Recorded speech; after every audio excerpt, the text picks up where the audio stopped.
De faz tudo do supermercado. Há um final surpreendente. A longa estrada da justiça. Eu a sustentei para que ela passasse no concurso da polícia. Parte preno. O começo. A névoa, a ambição e o peso da família. Meu nome é Mateus, e se você está lendo isto, é porque o universo tem um senso de humor implacável e uma conta bancária que rende juros compostos. Esta não é apenas uma história sobre vingança, mas sobre a lenta, dolorosa e, por fim, triunfante jornada em busca de justiça própria, de como a humilhação se tornou o combustível mais poderoso da minha vida. Tudo começou numa noite abafada de terça-feira, o tipo de noite que normalmente se dissolve no esquecimento, mas que para mim se tornou o marco zero. Eu tinha 19 anos, e o futuro era uma névoa densa e impenetrável. A vida parecia um ciclo interminável de contas a pagar e sonhos protelados. Eu sentia o peso da minha origem em cada passo, em cada nota de real, contada no final do mês. Na nossa sala, onde o cheiro de café, coado da minha mãe, lutava para se impor sobre o incenso que Lorena insistia em acender, eu e Vinícius assistíamos a documentários sobre bilionários. Musk, Bezos, Buffett, homens que pareciam habitar outro planeta. Vocês já pensaram? Vinícius quebrou o silêncio. A voz uma mistura de frustração e admiração. Ele estava bebendo um suco industrializado que tínhamos dividido. O Musk ganha uns 30 mil dólares por minuto. A diferença de classes não é um abismo, é um vácuo. A gente precisa de um atalho, de uma escada. Eu sinto que nasci com o teto de chumbo, Mateus. E o pior é que a gente aceita. Eu concordei, sentindo o peso daquela realidade. Eu era um jovem sem rumo claro, com uma paixão avassaladora por uma mulher cuja ambição parecia superar a gravidade. Eu a amava, e esse amor era na época a minha única bússola. Lorena, com 18 anos, até então quieta, deitada em minha cama, levantou-se de um salto. Os seus olhos, sempre brilhantes com uma ambição contida, faiscaram com uma intensidade que me assustou. É isso que me revolta. Meu pai trabalhou a vida inteira, nunca tirou férias, para no fim morrer numa cama de hospital público, devendo até a alma. Eu não nasci para contar moedas, para viver com o coração na boca no fim do mês.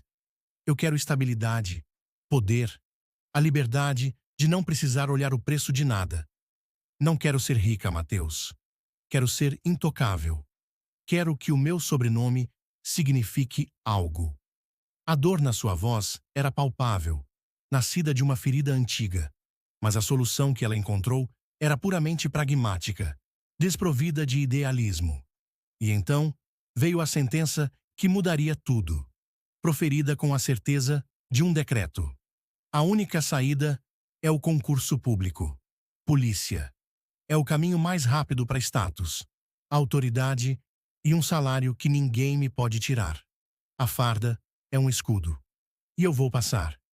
E você, Mateus, vai ser a minha base. Você vai me dar o tempo e a paz de espírito que eu preciso para estudar. E a sua família vai me dar o ambiente. Naquela noite, a ambição dela contagiou-me. Eu não tinha um sonho tão claro, mas amava-a. E o sonho dela tornou-se o meu. Eu estava disposto a ser o alicerce silencioso para que ela pudesse brilhar. No dia seguinte, procurei o meu tio Antônio, dono do Mercadinho São Judas Tadeu. Tio, arranja-me um trabalho. Qualquer coisa. Eu quero começar a construir algo. Preciso de dinheiro para o cursinho da Lorena. Ela vai ser policial. Ele limpou as mãos ao avental, observando-me com a sabedoria de quem já viu muitos jovens cometerem os mesmos erros. Aqui é trabalho pesado, Mateus. O depósito é quente, o chão é sujo e o salário é justo, mas não é alto. Mas lembre-se de uma coisa: não confunda o que está construindo com o que está prestes a sustentar. Se você passar a vida construindo a casa dela e não a sua, vai acabar morando na rua. O amor é um bom motor, mas uma péssima fundação para a sua vida. A sua fraqueza não pode ser a força dela. O aviso ecoou, mas eu estava demasiado apaixonado para o ouvir. Assim, tornei-me o faz-tudo do supermercado. Eu era o tijolo, descarregava caminhões, limpava o depósito, operava a caixa. O sonho de Lorena era o telhado que eu estava determinado a erguer, mesmo que isso significasse que eu nunca veria o sol. Parte 2. A rotina do sacrifício e a humilhação familiar. Os 2 anos seguintes foram um borrão de sacrifício. A minha vida girava em torno do sonho de Lorena. Ela dizia precisar de tempo e paz de espírito para estudar, e eu desdobrava-me em turnos duplos, além do trabalho no mercadinho do meu tio, e fazia alguns bicos extras e entregas noturnas. Cheguei a trabalhar 16 horas em um dia, dormindo apenas o suficiente para não desmaiar. O meu salário era o capital de risco do sonho dela. Eu morava na casa dos meus pais, um lugar simples. A casa possuía 2 quartos, o dos meus pais, e o meu quarto que eu dividia com Vinícius, meu irmão 2 anos mais novo. O lar era bem aconchegante, sem barulho, muito bem arrumado. A presença de Lorena na casa era um sacrifício coletivo. Ela ocupava o meu quarto, o mais tranquilo da casa, para estudar. A humilhação não era só minha, era da minha família. Minha mãe parou de usar a máquina de costura na sala para não a incomodar. Meu pai, um operário aposentado, evitava assistir aos jogos de futebol na TV para manter o silêncio. Vinícius e eu perdemos o conforto no nosso quarto, ouvindo as queixas dela sobre o barulho da casa. Paguei o cursinho online mais caro, os livros de doutrina, as apostilas e arcava com todas as despesas dela, enquanto ela consumia o conforto da minha casa. Eu vivia de sanduíches frios e café requentado, perdendo peso e vitalidade. Enquanto isso, Lorena se alimentava de suplementos e refeições balanceadas, com a saúde mental e física preservada pelo meu esforço. Eu também estudava, não com o afinco dela, mas no meu tempo. Todo o tempo livre que eu dispunha, eu me debruçava sobre as apostilas e questões, mesmo cansado. Mas não parecia que era o suficiente. A corrosão do nosso relacionamento não veio com brigas, mas com a indiferença e distanciamento. Numa noite, cheguei em casa exausto, com as mãos ardendo dos caixotes e o cheiro de cebola entranhado na roupa.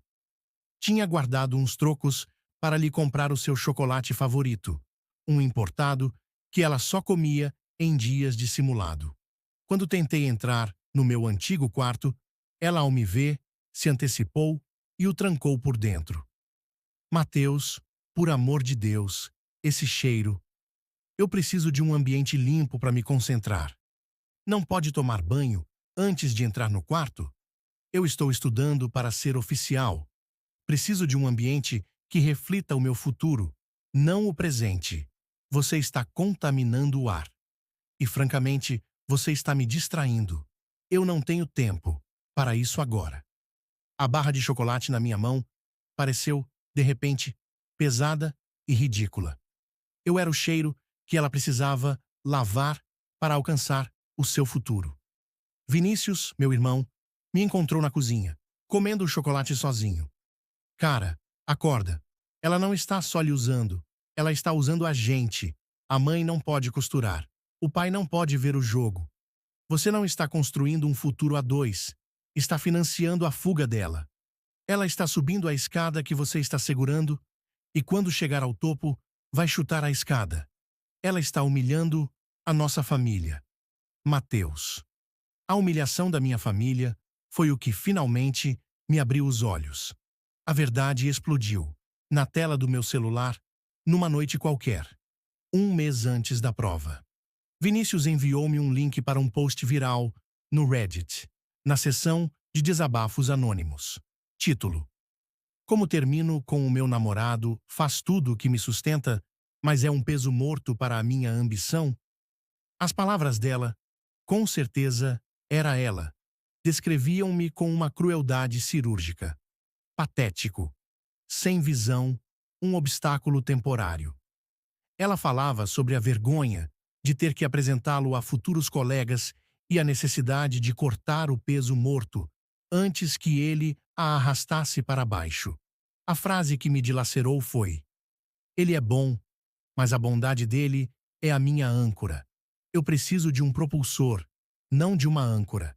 E a família dele é um fardo. Não aguento mais o cheiro de comida caseira e o barulho da TV. Senti o ar faltar. Não foi raiva imediata, mas um luto profundo. O Mateus, que amava Lorena, morreu. Mas das cinzas nasceu algo novo, duro como aço. A dor transformou-se em foco. Parte 3. O ponto de ruptura, o mentor e a força da disciplina. O dia da prova chegou. Lorena passou entre os 1% melhores. E eu, como o esperado, fiquei no cadastro de reserva, mas bem longe das vagas, era bem improvável me convocarem para algo. 2 semanas depois, ela me chamou para conversar. Ela estava na sala, arrumando as malas. Mateus, você é um cara bom, mas não dá mais. Eu sou uma futura oficial. Preciso de alguém que me eleve. Você é simples. Eu não posso ter um faz-tudo de supermercado no meu caminho para o topo. Eu preciso de um parceiro que já esteja no pódio. Não se preocupe. Eu vou te pagar o que você gastou comigo, assim que receber meu primeiro salário. E por favor, diga aos seus pais que eu agradeço a hospitalidade, mas o ambiente não era o ideal.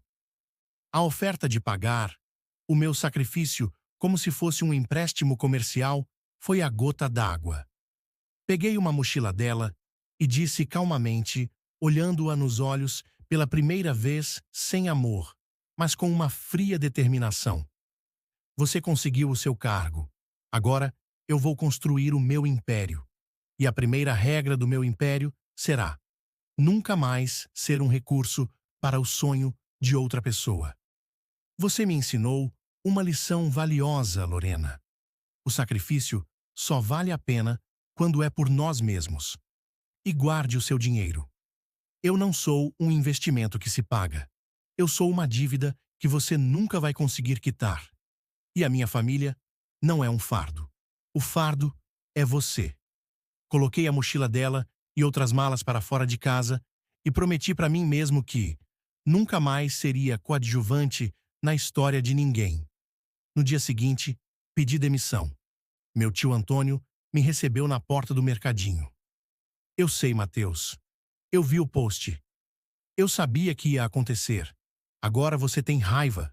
E use essa raiva, rapaz. Não para se vingar dela, mas para se vingar do seu antigo eu. Transforme esse rancor em combustível.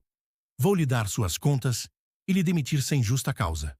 Agora, o resto é contigo. E eu ousei. Matriculei-me em Direito. Transformei meu quarto em uma sala de estudo. Dormia 4 horas. Vivia de café, miojo e lembranças da humilhação. Na faculdade, conheci o professor Lacerda, ex-juiz aposentado e professor de Direito Constitucional. Ele me notou por causa de uma discussão acalorada sobre a função social da propriedade. Mateus, ele me chamou após a aula. Você tem o fogo, mas o fogo precisa de direção. O que lhe move? Eu contei a história, sem floreios. A dor lhe deu clareza, Mateus, mas a vingança pode ser um veneno. Use a clareza para fazer justiça e não para acerto de contas. A lei não é um instrumento de ódio, mas de ordem. Domina a ordem e ninguém poderá lhe desordenar. A sua disciplina é a arma mais poderosa. A verdadeira vingança é o sucesso que ela não pode tocar. Ele me ensinou a canalizar a raiva para os livros, transformando a amargura em disciplina estoica. Eu não estudava para ser melhor que Lorena. Eu estudava para ser inquestionável. Ele me ofereceu a chave de sua biblioteca particular e se tornou meu mentor, meu guia, a figura paterna que eu precisava. Parte 4. Clímax 1. o triunfo pessoal e a rejeição pública. 4 anos de privação e estudo. A formatura veio, e eu estava entre os melhores. O primeiro concurso que prestei foi para técnico judiciário, um tremendo fracasso. Senti o medo de voltar a ser o faz-tudo. Mas o professor Lacerda me lembrou. A falha é apenas um rascunho de um plano maior. O processo é o teu mestre. Mateus, passei no segundo, para analista judiciário, em primeiro lugar na região. A minha nota foi a maior da história do tribunal naquela área. A minha foto, sorrindo ao lado do professor Lacerda, viralizou nas redes sociais do curso preparatório, acompanhada da história do faz-tudo que virou analista. A mídia local fez uma pequena matéria sobre a reviravolta do ex-funcionário de supermercado. Clímax 1. A conquista e a rejeição. Dias depois, recebi uma notificação no Instagram. Era uma mensagem de Lorena. Ela tinha terminado o curso de formação há pouco tempo. Acabado de se tornar tenente, pousava com sua farda nova e o ar de quem havia finalmente chegado onde queria chegar. Mateus, vi sua foto. Que orgulho!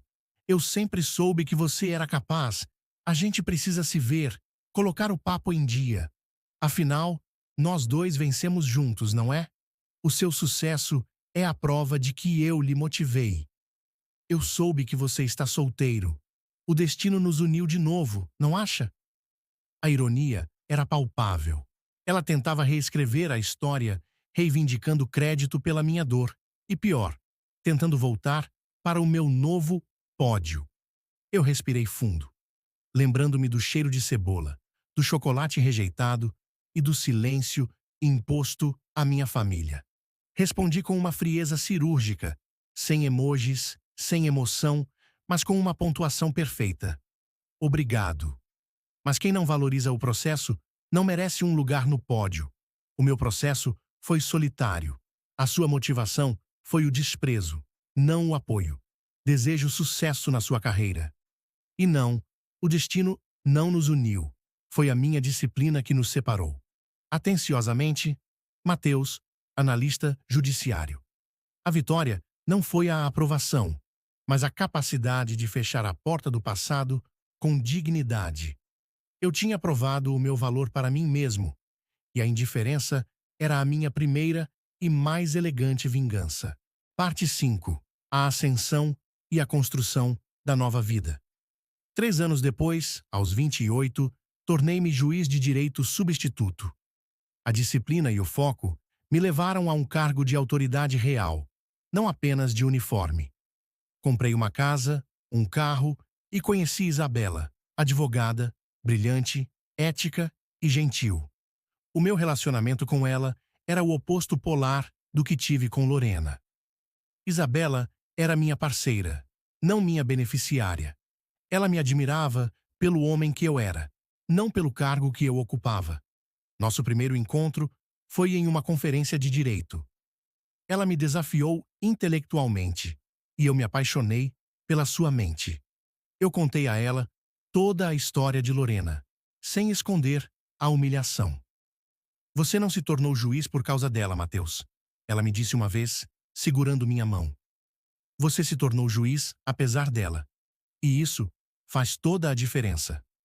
O seu sucesso é a sua integridade. E é por isso que eu estou aqui. O contraste era gritante. Lorena me via como um meio. Isabela me via como um fim. Ela me ajudou a transformar a minha raiva em força, e não em veneno. Parte 6. Clímax 2. O juiz e o confronto profissional.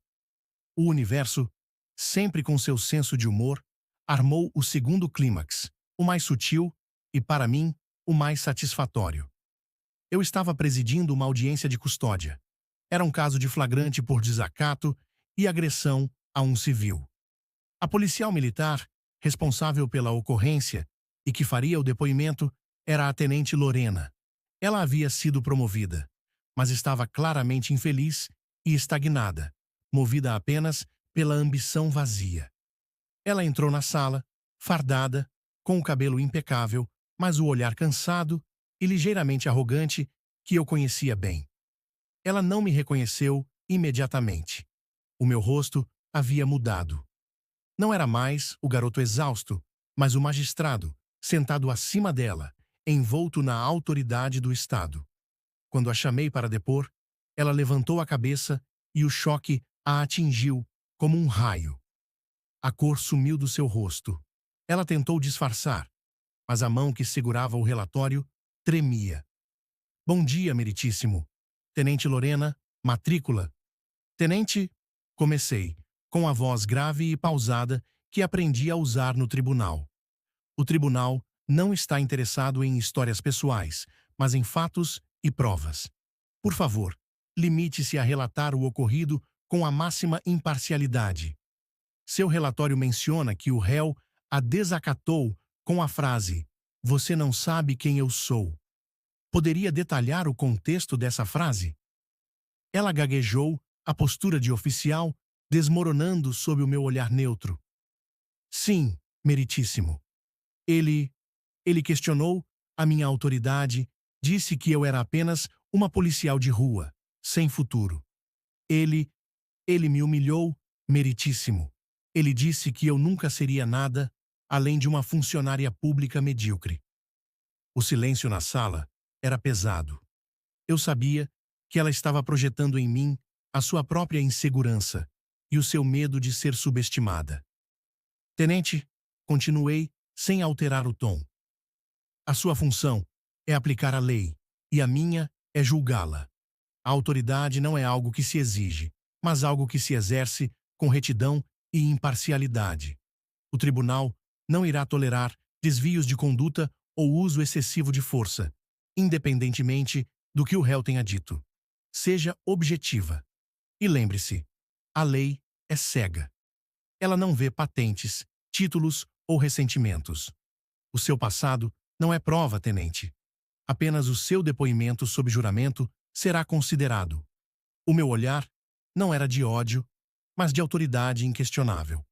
Ela foi obrigada a depor sob a minha supervisão, sabendo que a sua antiga vítima era agora o seu juiz. Não precisei dizer uma palavra sobre o passado.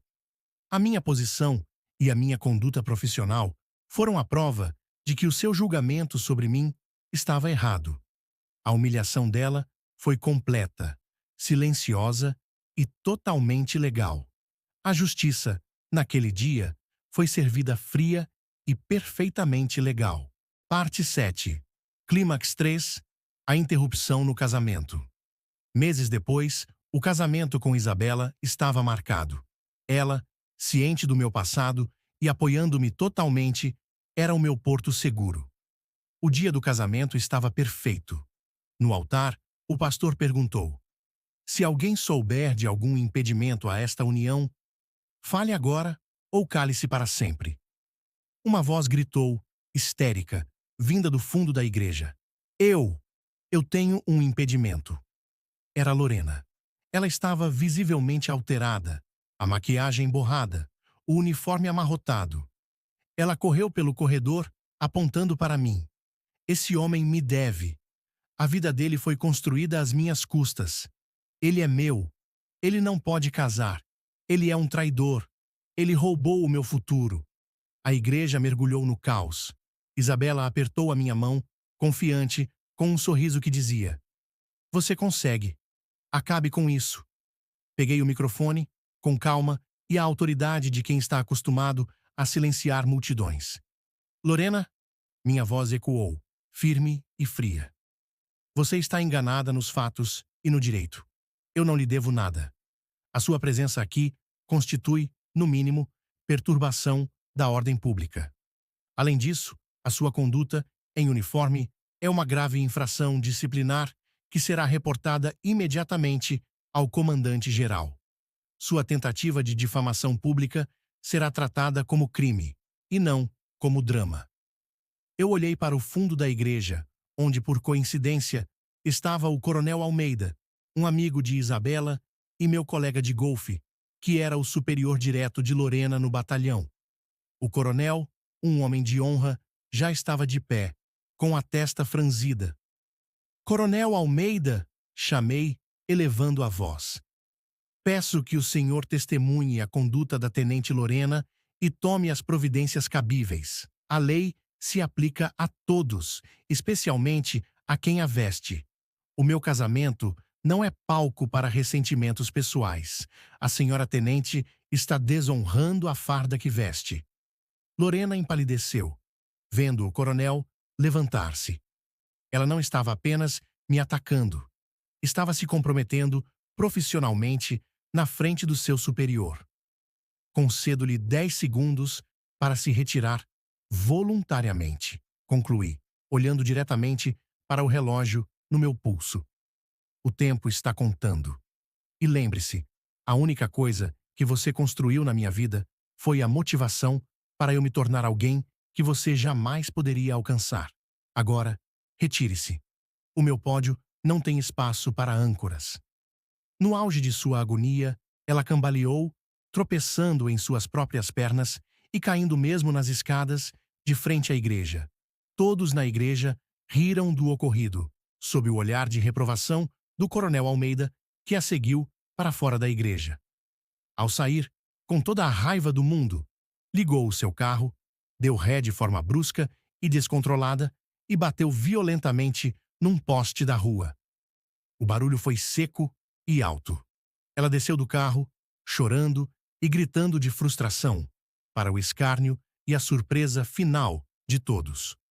O pastor, após um silêncio, murmurou: Parece que a justiça, por vezes, é feita antes mesmo de chegar ao tribunal.